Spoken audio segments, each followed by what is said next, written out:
I'm back. I had to do a thing real quick. I had to reset up.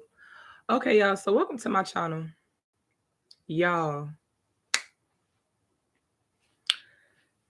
there's some scary shit going on. It's very spooky. But we're gonna go ahead and we're gonna talk about it. Because I just wanna make sure I'm not tripping. That's what I wanna make sure. That I'm not tripping. So y'all, there we go. Tell me why. Okay, let me calm down. Y'all, welcome to my channel. All right, this is the goddess, and my channel is informational as well as spiritual, vibrational, all that good stuff. All right, so the topic is the king and I. Right, so this song popped up in my head. If y'all remember the Disney movie, The King and I, right? This is the lyrics. It says, it's a very ancient saying, but a true and honest thought that if you become a teacher, by your pupils you'll be taught. As a teacher, I've been learning. You'll forgive me if I boast. And I've now become an expert on the subject I like most. And then it's the chorus, getting to know you, getting to know all about you, getting to like you, getting to hope that you like me too. All right, so then it goes to say, getting to know you, putting it my way, but nicely, you are precisely my cup of tea. Getting to know you, getting to feel free and easy when I am with you, getting to know what to say. Haven't you noticed? Suddenly I'm bright and breezy because of all the beautiful and new things I'm learning about you day by day. Getting to know you, getting to feel free and easy when I am with you, getting to know what to say. Haven't you noticed? Suddenly I'm bright and breezy because all of the beautiful and new things I'm learning about you day by day. Right? So I'm like, why am I? That's by Julie Andrews. So I'm like, why is this song in my head? The King and I. The King and I. Y'all tell me why I did not know. I knew, but I forgot that um Notorious B.I.G. and Faith Evans has an album called The King and I. Right? So, and that's the thumbnail for the live is that album, The King and I. So then I went on YouTube and for some reason, Crisscross video popped up um called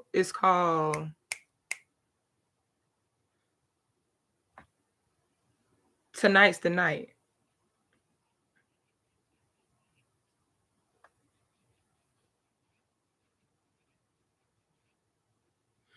Right? So Crisscross video, this video right here. Tonight's the Night. Look at it's clones of them. Look at how many of them it is going through all these different doors. Look at some like 422 on the clock. I'm like, look at all of them. Nah, Crisscross is what I grew up off of. Mind you, y'all know y'all see, okay, see the number 3, see the plaid, I mean the checkerboard, the stripes, the black and white, all these mirrors. It's like they showing you that they dabbling in magic. Like, look at this. Why is there so many of y'all? Look at the floor. Checkerboard floor. That's, you already know. If you know, you know. So, okay. So crisscross.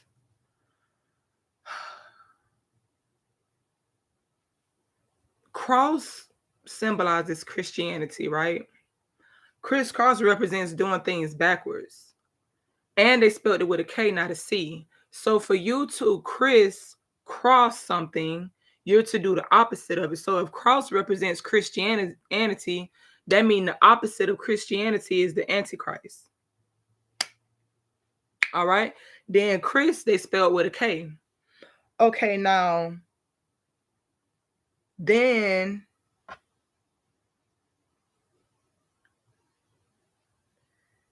a movie popped up in my head.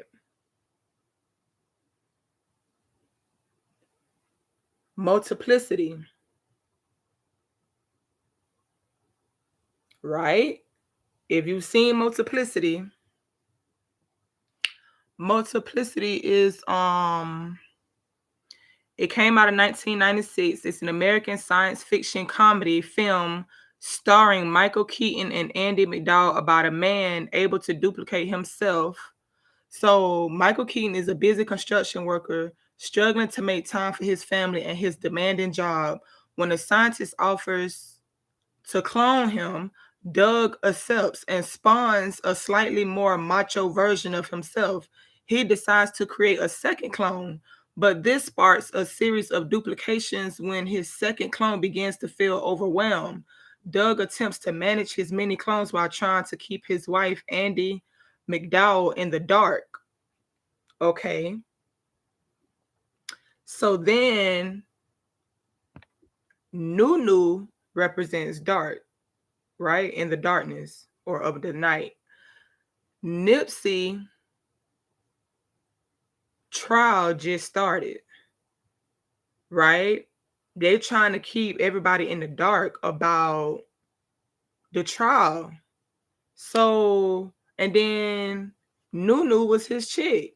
So I'm like, I'm seeing a pattern. It's like, it got to be an elite of women who are hired to fulfill certain agendas when it comes to some of these divine beings to like possibly set them up.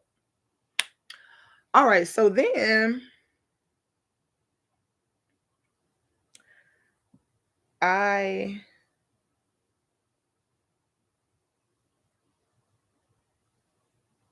okay, back to Crisscross. They video dropped in 1996, right? So let me go back to that video. Crisscross video, Tonight's the Night, video dropped in 96, right? So I'm like, that's weird. The same year Multiplicity came out, they came out with that video. So I'm like, are they clones? Are they? And then Chris. So player, okay, the lyrics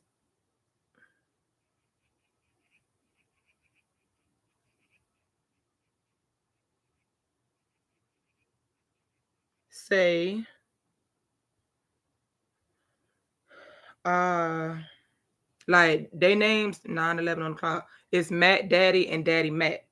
All right. So they're talking about being a player, being a player, being a player, being a player, like a ladies' man, right? So okay, so the song was released in 95, but I think the video dropped in 96. Okay, so yeah, they're talking about being a player. So I'm like, a player? That then it brought me to the game of life, right? So the game of life. Y'all, I promise all this gonna coincide together. Um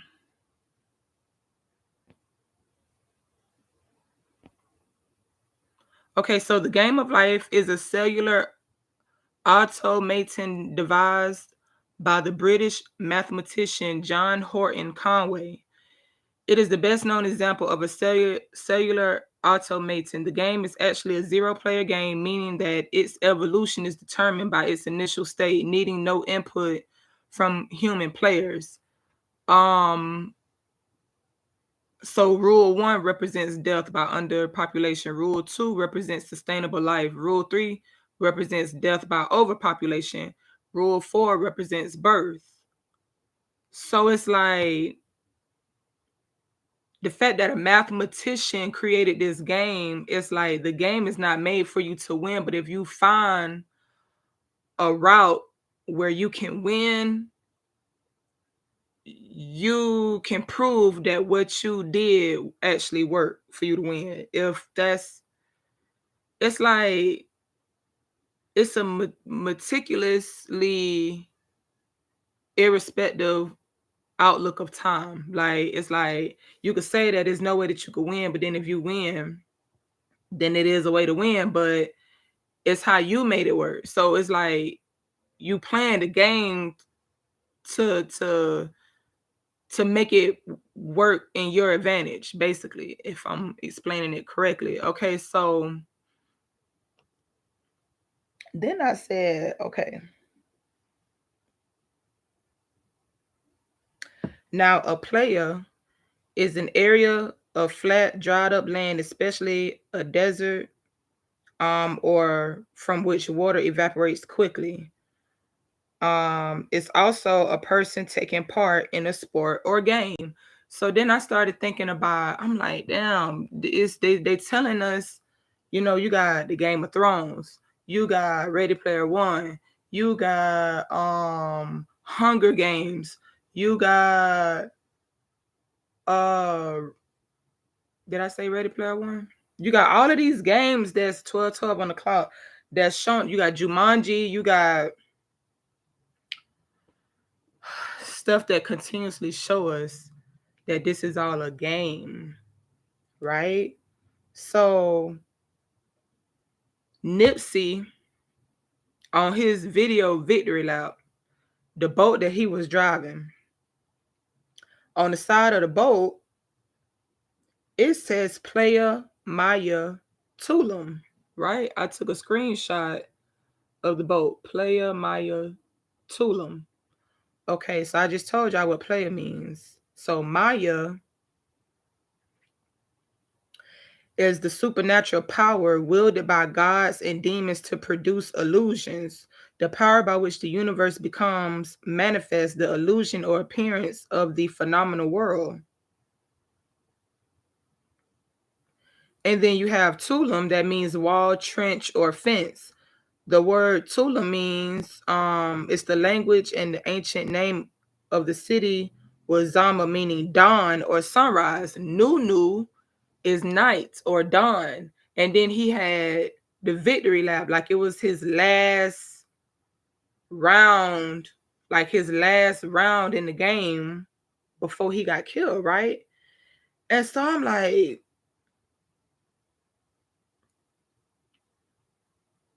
so then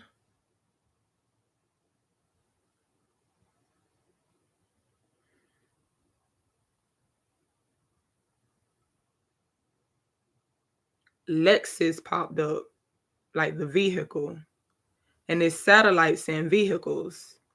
And so this individual, it's a whole nother video how I'm gonna explain how they came to my mind, but it led up to me finding out who this was. And on this second picture, he looked black, but on the other pictures, he looked white. But you got the orb around his head as if somebody would have a fro. It's like something like they look at this. Hi, it like he got dreads in his beard, but they're trying.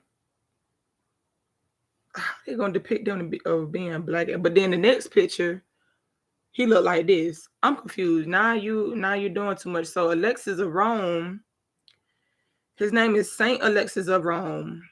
or Alexius of Edessa. He was the 4th century monk who lived in anonymity and is known for his dedication to Christ. Now, the golden child was a monk.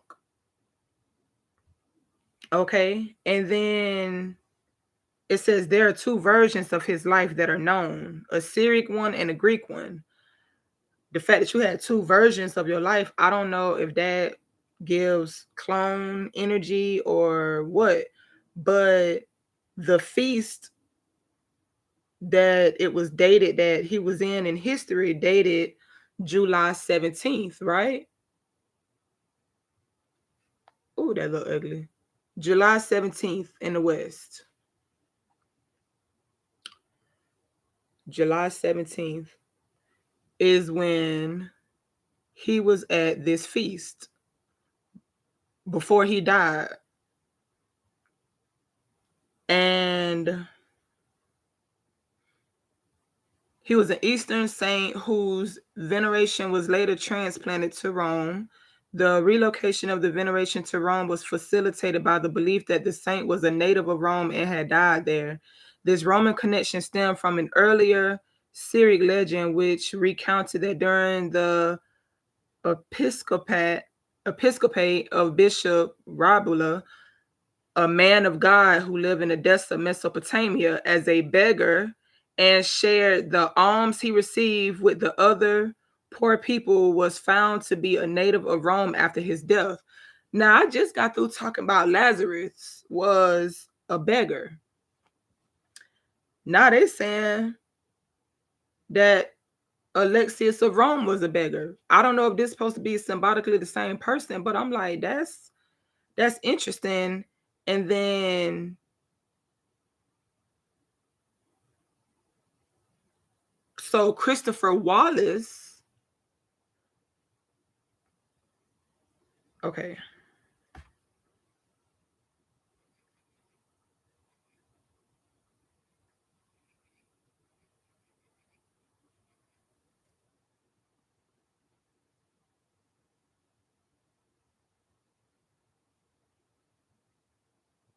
Christopher Wallace, that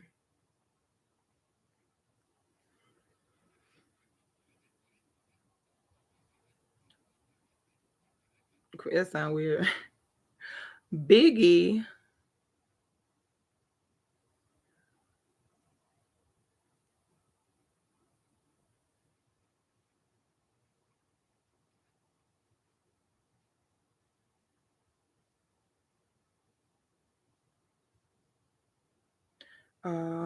the King and I.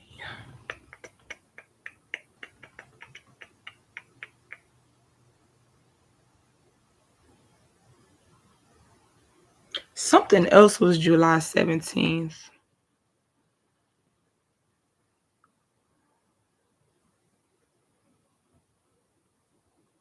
The feast was on July 17th. Oh, Multiplicity was released on July 17th. Yeah, 1996. Multiplicity was released July 17, 1996. And um the feast,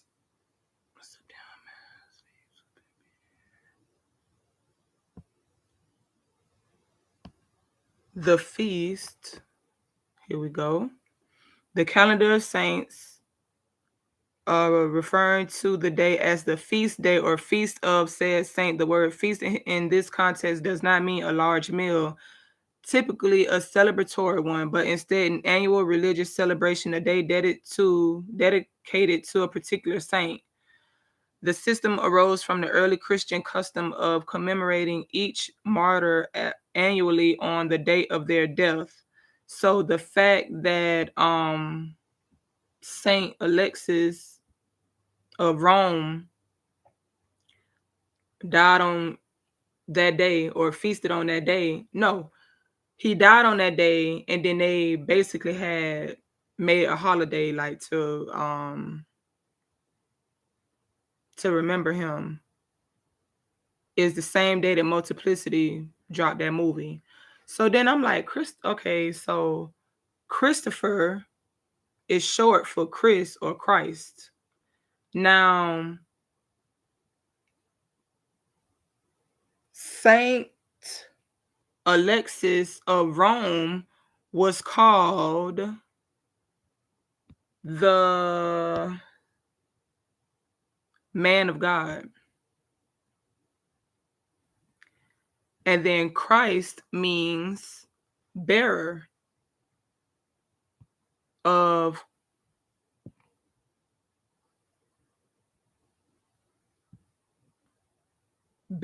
Christ is what Christopher means. Okay. So I'm like, and then you talking to your wife name is Faith. And then he ended up, the marriage had infidelity because he started talking to Charlie Baltimore and look him. So I look up Charlie Baltimore, y'all. She got 222 followers on Instagram, right? It says rapper Charlie Baltimore is in our prayers after contracting a rare bone infection following surgery for a broken leg.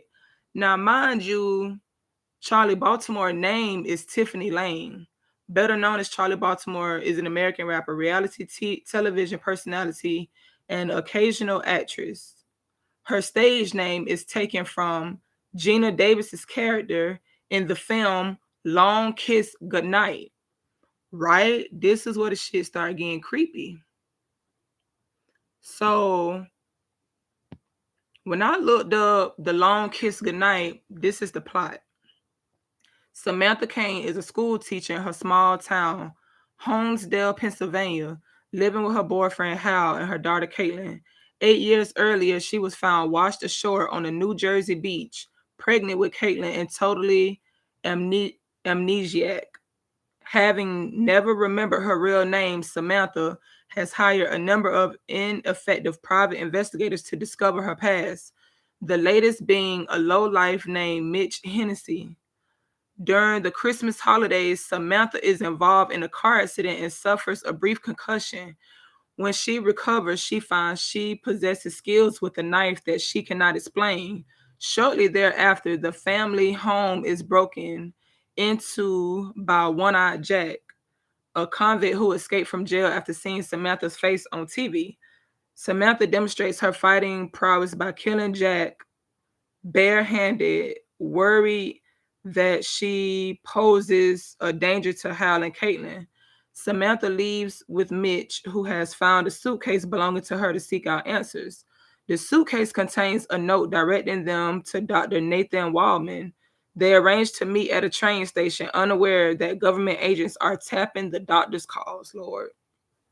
En route, Samantha discovers the bottom of the suitcase contains a disassembled sniper rifle, which she can expertly reassemble along with other weapons. When Samantha and Mitch go to meet Waldman at the station, they are attacked by a team of agents who shoot numerous bystanders.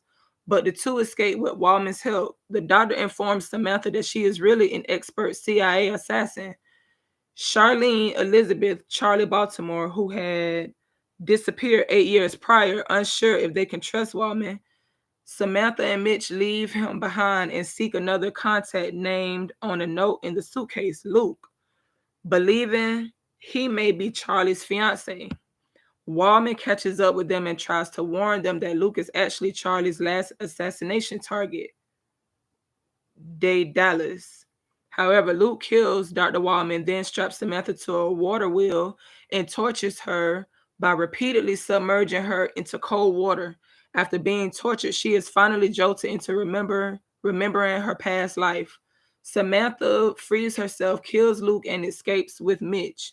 Samantha completes her physical transformation back to Charlie, cutting her hair and dyeing it platinum blonde. Charlie realizes that her Samantha Kane personality was a cover to get near to Dallas 8 years earlier.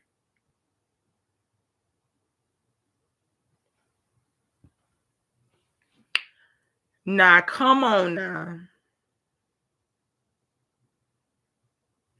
So I said, then Faith Evans and Notorious B.I.G. had a son, right?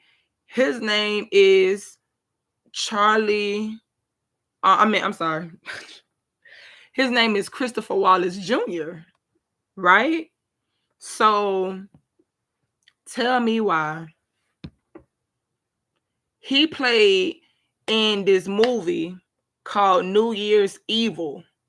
Now they try to act like Christ was born on Christmas, right? But then everything has been the Antichrist.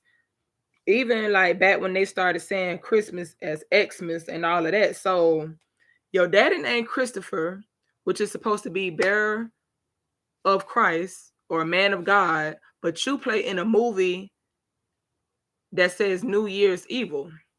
Let me read y'all the dang on the plot. During a New Year's Eve celebration, a Los Angeles disc jockey receives a phone call saying that when New Year's strikes in each time zone, someone will be murdered, and she will be the last one.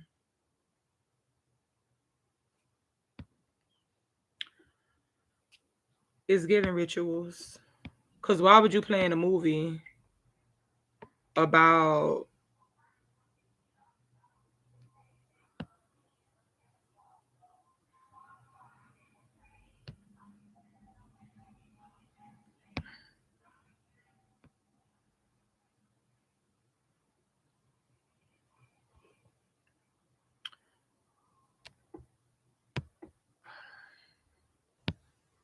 it's just weird.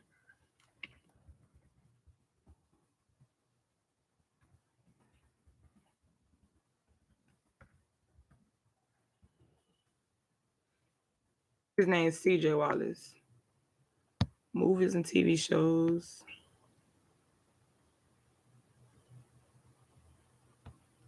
New Year's Evil. He played in Notorious. He played in Kicks. He played in Everything Must Go. He played in Scream, the TV show. She's Missing. He played in Monsters and Men. He played in like Blood, Tennis Sky or Teniski, and New Year's Evil.